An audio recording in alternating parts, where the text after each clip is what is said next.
Chapter 2, Mishnah 2. We learned at the end of the previous Mishnah that an earthenware utensil that breaks is no longer considered a kli and is no longer fit to become tameh. Our Mishnah teaches that this is true only when the broken pieces are no longer useful. However, if a broken piece is large enough to still serve some useful purpose, it continues to be considered a kli and can become tameh. A broken piece that can still be used is called a gistera. As we will see, the larger the original kli, the larger the broken piece must be in order to be considered a gistera. In discussing how large a broken piece gistera must be to still be considered a kli in regard to tuma, the Mishnah also mentions the minimum size an unbroken utensil must be to be considered a kli in regard to tuma. The smallest of earthenware utensils, and similarly the bottoms and walls of small earthenware utensils that broke and can sit on the ground on their own without being supported and hold liquid, their measure, i.e. the minimum amount they must be able to hold in order to qualify as a kli for tuma, is enough oil to rub on an infant. And this measure applies to broken pieces from any utensil that originally held up to a log. However, if the original utensil held more than a log, its broken pieces must hold more than that amount of oil in order to be considered a kli, as follows.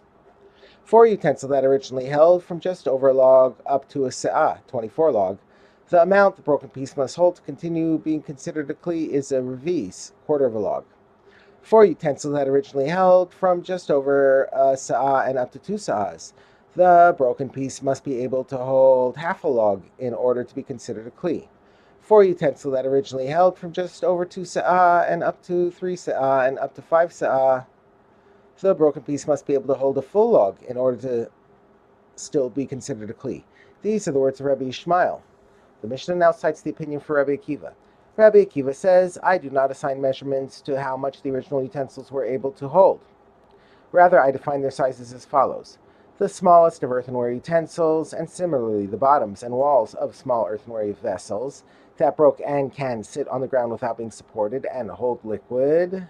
Their measure, i.e. the minimum amount they must be able to hold in order to qualify as a kli for tuma, is enough oil to rub on an infant, as Rabbi Ishmael said.